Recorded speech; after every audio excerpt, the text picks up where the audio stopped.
Hello, doers, and welcome back. My name is Jose Ignacio. Here at our skincare company, we manage products with expiration dates. Because these products are perishable, we need a system that helps us ship items that expire first, while also removing soon to expire products from the inventory before they ever reach customers. For any company selling perishable goods, it's critical to make sure products leave the warehouse well before their expiration dates. That way, expired products never reach customers and costly returns or compliance issues are avoided. Just as importantly, expired products need to be accounted for correctly. When items can no longer be sold, their financial impact should be visible in your profit and loss report, so you always understand how inventory loss affects your bottom line. So, let's dive into our database and explore how Odoo helps you manage perishable products from expiration tracking to financial reporting. So let's start in the Inventory App Settings page, accessible from the Configuration menu, and then selecting Settings over there. So now in order to use removal strategies or set up scrap locations, we're going to need to activate some settings first. So the features that we want to ensure are enabled, if we scroll down, in our case, we're going to need lots and serial numbers right here, perfect, under traceability, as well as expiration dates, which appears after lots and serial numbers are enabled as well. We also would like storage locations down below and multi-step routes. As you can see, we already have those enabled, but if you don't, make sure that you check all those boxes and select Save in the top left before moving on. Alrighty, with all of our settings good to go, let's start by checking out one of our perishable products, our famous under eye masks. So to do that, we're going to go to Products up at the top and select Products once again. Okay, let's open them up. We got them nice and saved. So we have this set up to be available for purchase, as you can see right there. And this particular product is tracked by, in our case, by lots. Tracking by lots allows us to manage expiration dates for products stored and sold in large quantities and makes it easy to trace inventory back to a specific batch if needed. Be sure to check out our videos on lots and serial numbers for more information on that. One more thing to note, because we'll need it shortly, this product is considered part of the face care category, as you can see over here on the right. So we're going to be working with this in a bit. Keep it in mind.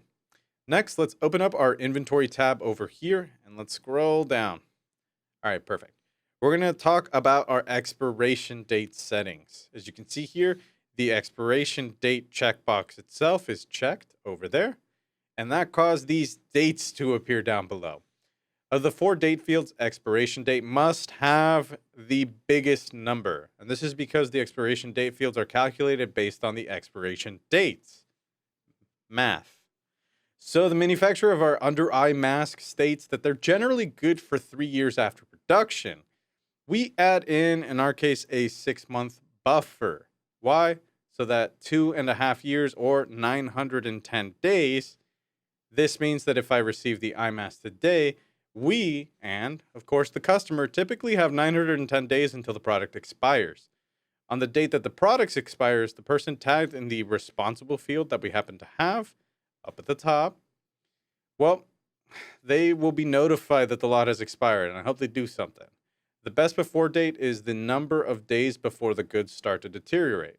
We set our best before date, in our case, at 5 days before the expiration date. This means that if the masks expire 910 days from now, they are best before 905 days from now. And that's math.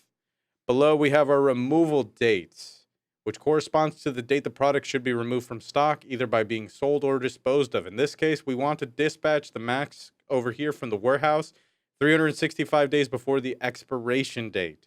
This ensures that expiring products are removed from the stock before they reach customers. And finally, we have an alert date. So this can be used to calculate when alerts should be triggered on specific lots and or serial numbers in this case. If it's activated, it'll create an activity in the lots chatter, letting the responsible user of the product know that this product needs to be moved. Nobody wants to buy K products that are expiring. Now, let's set up removal strategy for all of these face care products. So to do that, we're going to go to configuration up at the top. And you guessed it, we're going to go to categories. We're going to open up our face care category. And in the force removal strategy field over here, we're going to type in, oh, we don't even have to type in. Odoo saved us time. First expiry, first out. Grand. We're not going to be covering this specific removal strategy today. It's covered in a different video linked in the description to save you and myself time. But while we're here, we should set up the costing method and inventory valuation to help us account for our product in our accounting journal. So to make sure that this product is accounted for in our profit and loss report, the costing method must be set to either first in, first out, or average cost. For our accounting needs, let's set this to, well, in our case, we're going to set this to first in, first out.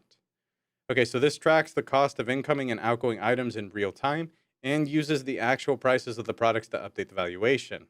We also need to set, in this case, our inventory valuation to perpetual. This ensures that real-time journal entries are created in the accounting app whenever stock enters or leaves the company's warehouse.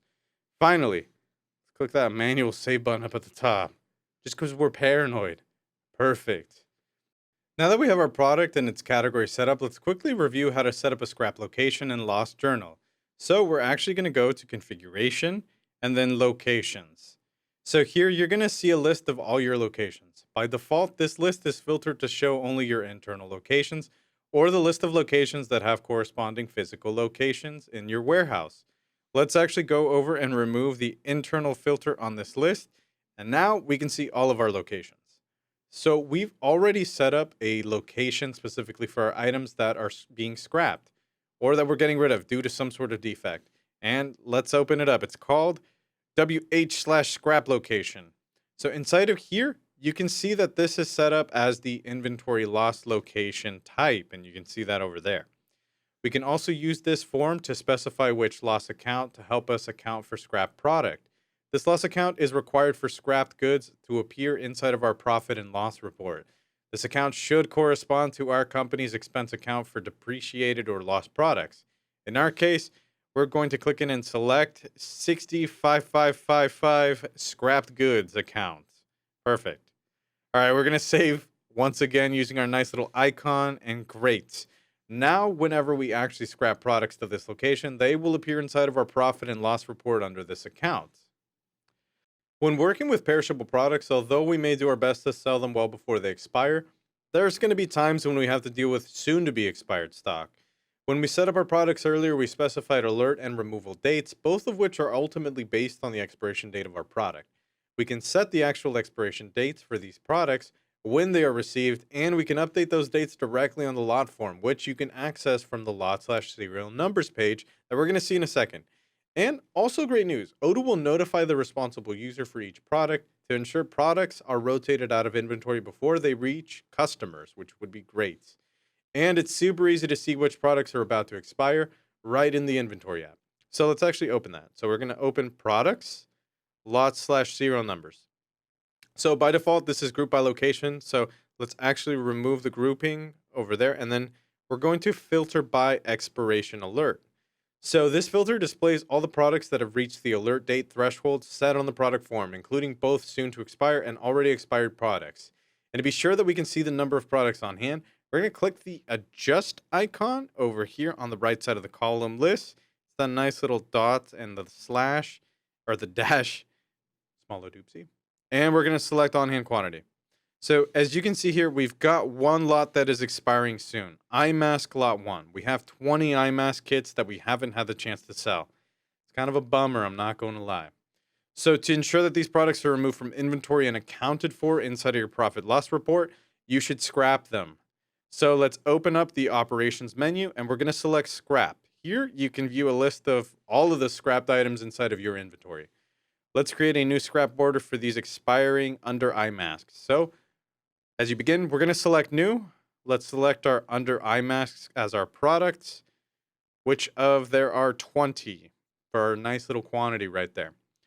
We're going to also specify the lot that we just saw as the lot/serial, and in our scrap reason field, we'll put expired.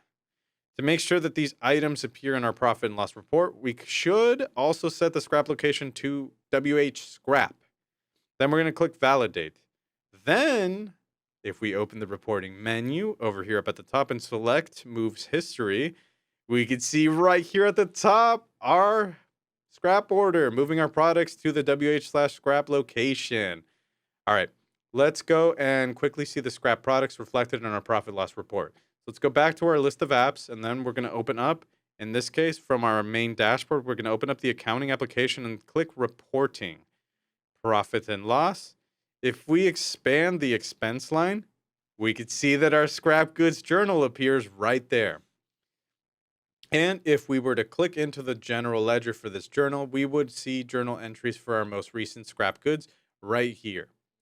That's it for this video, party people. With Odoo, we can prevent expiring products from reaching consumers, automate stock rotation, and see the financial impact. That's all for now, but be sure to check out our other tutorials to learn even more awesome Odoo stuff. Until next time, see you Odooers, go grab a snack. Edamame still.